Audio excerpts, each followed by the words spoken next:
I'm not entirely sure how to talk about this, but I'm going to talk about it anyways and struggle my way through it because other people are probably struggling their way through it too. I am not a healthcare professional. I'm not a psychologist or anything like that. So you're just going to hear the opinions of someone who is going through something, and maybe that's actually more useful sometimes. I find it to be really helpful when I talk to certain people. I have a friend who has brain cancer, and when I talk to him about that, it always puts other things in my life into perspective. Everybody has something, right? So I'm going to talk about myself here, and I feel really weird sharing this because this is not me. Um, I don't mean to lie to people. It's not an intentional thing, like I'm trying to misrepresent myself. But on some weird level, I realize that it's because I don't see myself as a sick person. I know that sounds weird, but so apparently I have some type of demyelinating disease. This is very serious. At least the doctors tell me it's very serious, and I'm headed to Mayo Clinic because this is so serious. And apparently, like, my spinal cord is demyelinating, my brain, etc. It's not good. But I don't try to misrepresent myself to people. It's not like I'm trying to pretend to be healthy. I'm not pretending to be healthy. That really is how I see myself. Like, I see myself as a healthy person. So in spite of the fact that I've been diagnosed with these different things, or even injuries that I've had, right? So, I suffered a brain injury. I don't see myself as an injured person. I don't see myself as someone who is permanently damaged. So I'm not pretending to be healthy. I'm not attempting to mislead people or it's like this. You have a lot of people in the fitness industry, we can name names if you want, who pretend to be something that they're not. There are people who claim to run a 4-minute mile who have never run anything close to a 4-minute mile, and then they go and post videos of themselves deadlifting weights and squatting weights that they've never even come close to in competition. It's like, that's cool. You squatted 800 pounds in your garage, but then you showed up at the meet and almost missed 500. I find that really hard to believe. I would feel like if you could squat 800 in your garage daily and keep posting that on Instagram, then when you show up at a meet, you shouldn't have any trouble hitting even 600, 700, but somehow you almost missed 500. That's weird. There's a lot of people that misrepresent themselves, and all the fake natties. Everyone's like, oh, I'm natty, I'm natty, I'm natty, I'm natty. I'm so old. I don't care if you're natty or not. Do you care if I'm natty or not? No one cares. No one cares. Do you care if Ronnie Coleman's natty? No, you don't. Do you care if Chris Bumstead is natty? No, you don't. So there's like this weird thing going on in the fitness industry where everyone tries to be something that they're not. And I love the new one. Everyone's on TRT, right? I'm just on low-dose TRT. And meanwhile, this dude's like walking around at 350 pounds, absolutely shredded. So there's this thing where a lot of the fitness industry is fake, and I really hate that, and so I never want to be part of that. And so I'm sharing this because of the fact that I never want to mislead people, not intentionally, but the reality of the situation is that I see myself as a healthy person. I exercise. I eat a diet of meat and vegetables and fruits. I don't eat processed foods. I don't drink alcohol. It has been trying to do the math in my head. 18 years. Yeah, 18 years. I haven't had alcohol in 18 years. I don't smoke cigarettes. I don't chew tobacco. I don't dip. I don't use any of that kind of stuff. I don't use tobacco products. I don't smoke marijuana. Won't do it. Have no interest in it. I don't do recreational drugs. In fact, even whenever my doctors give me painkillers, for, like I had surgery or something, and they write me a script for OxyContin or something, I don't take it. And don't take it. I'll take, worst case scenario, I'll take some Tylenol, some aspirin, Advil, whatever type of thing like that, if I absolutely have to, like post-surgery. But, like, I don't want to use opioids. Don't want to do it. I've known people who have died. I've known people who got addicted to it and died from it. So I don't even want to try them. I don't. And in general, anyone who knows me knows I won't take Advil. I won't take Tylenol. I think those are bad for you. I think Advil is bad for your kidneys. I already have kidney problems from gadolinium contrast dye. So they use a lot of gadolinium contrast dye when they're doing MRIs of my brain. And that fried my kidneys because it literally strips the nephrons out of your kidneys. And I don't like Tylenol. Tylenol actually changes things in your brain. So forget the fact that it's also liver toxic. There's good studies showing that Tylenol has some effects in your brain that you might not want long term. Makes people less sympathetic, less empathetic. People become numb to their feelings. So I'm not really into that. Point being, in general, I don't take prescription drugs or over-the-counter drugs unless I have to, which sometimes you do have to, okay? Like if you have an adrenal crisis and they give you dexamethasone and hydrocortisone, this is so that you don't die. So if you don't take it, you die. In that situation, you should take it. If you have something you need to take, like you need to take this or else you will die, like an EpiPen. If I go into anaphylaxis, I will use an EpiPen. Why? Because if I don't, death is the alternative. But hey, my hand kind of hurts. You can suck it up and deal with that. You don't have to take Advil for every little ache and pain. The point being here, I see myself as a healthy person. I don't use drugs. I don't eat junk food. You can ask my wife, when was the last time I had ice cream or anything like that? I almost never. Maybe not even once in a year. It's probably the last time I had any kind of ice cream or anything like that was probably with my dad.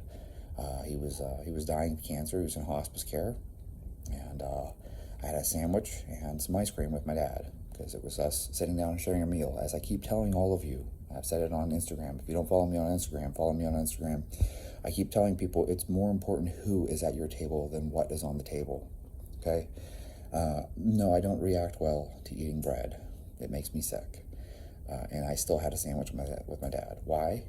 Because this is the last time I'm going to have a sandwich with my dad. Like, let that sink in. Okay?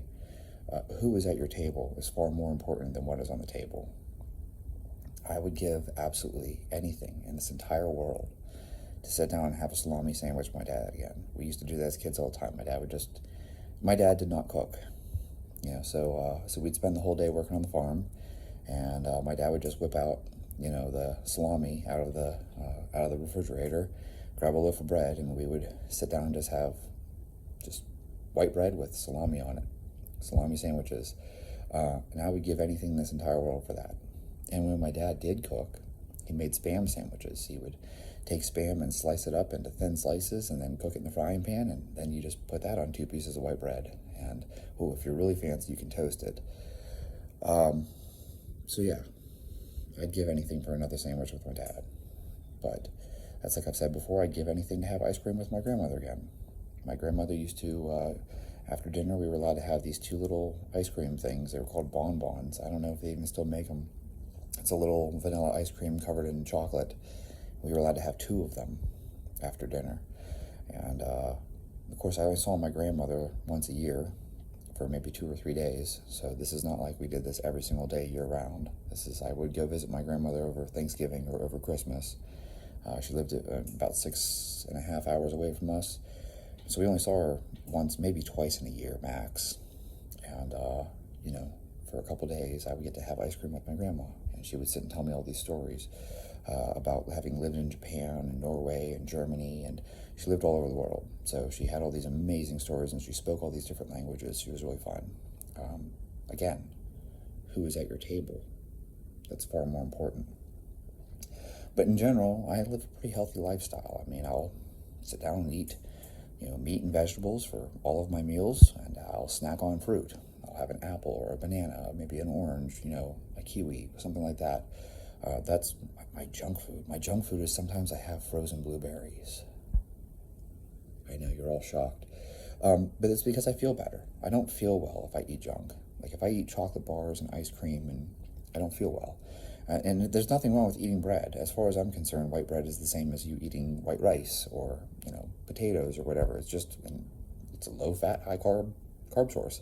It's good for you. I don't have any problem with eating rice. If I need carbs, I will eat rice.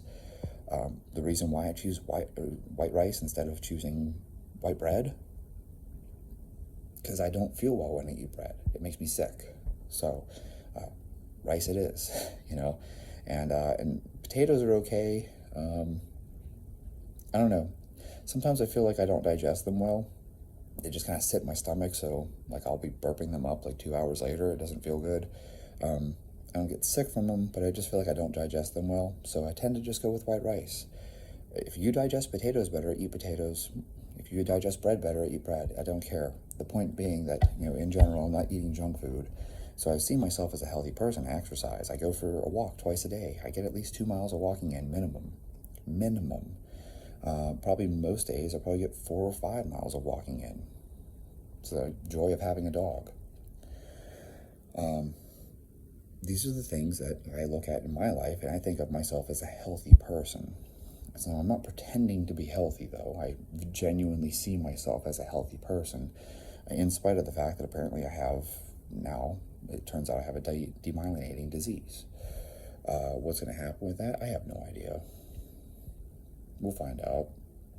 There's no treatment. There's no cure. There's nothing they can do to get rid of it. These things happen. You have to deal with it. We're all going to die of something. Do not write below how sorry you are. I do not want to hear how sorry anyone is. I'm not sorry for myself. So don't ever feel sorry. There's no pity. There's no self-pity in this.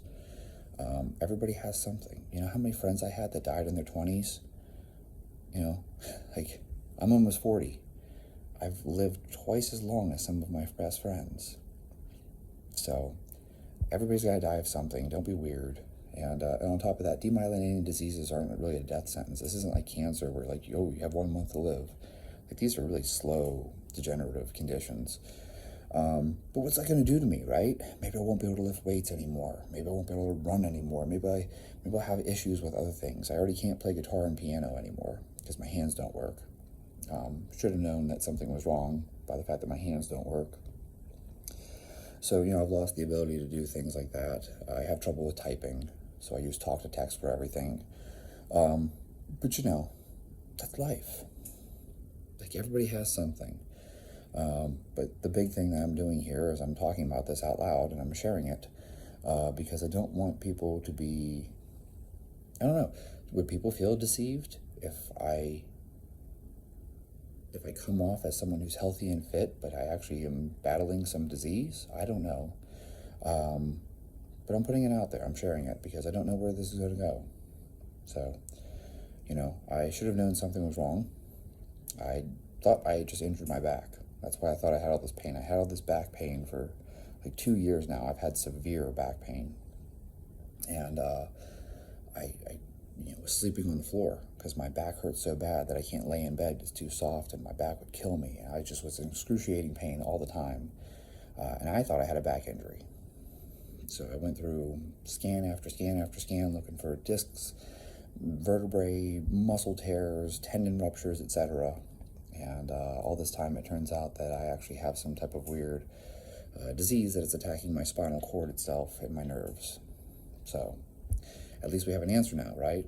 So now I know why I'm in pain, even if I can't get out of pain. But at least there isn't a broken vertebrae or something. I'm not in danger of, I don't know, I'm sure there's some condition out there where vertebrae crush or something. That's not happening to me. So that's where we're at. So, yeah, I don't pretend to be healthy. It's not an act. I genuinely think of myself as a healthy person. And so that's why I feel the way I feel. So regardless of what the diagnosis is, I don't really care, whatever it is, I still feel like I'm a healthy person. So, and that's why I'm sharing this. So, a lot of us, I think your mindset affects everything. If you think of yourself as a sick person, you're going to behave like a sick person. If you think of yourself as a healthy person, you're going to behave like a healthy person. So I'm going to wrap up this video, and I'm going to go for a run, and then I'm going to go do some squats, and then maybe I'll have some chicken and broccoli, and maybe an apple, and then I'll take my dog for a walk, and then I'll come back, and I don't know, maybe I'll do some pull-ups, and maybe hop on the spin bike for a bit, and then I'll probably have some steak and asparagus, and maybe I'll have some blueberries for dessert, and then I'll take my dog for another walk. Why not? I don't see why people, just because you're sick doesn't mean you can't stay active. And I think you should stay active, and I think you should feed yourself well. I think you should eat good food, feed your body, and take your dog for a walk.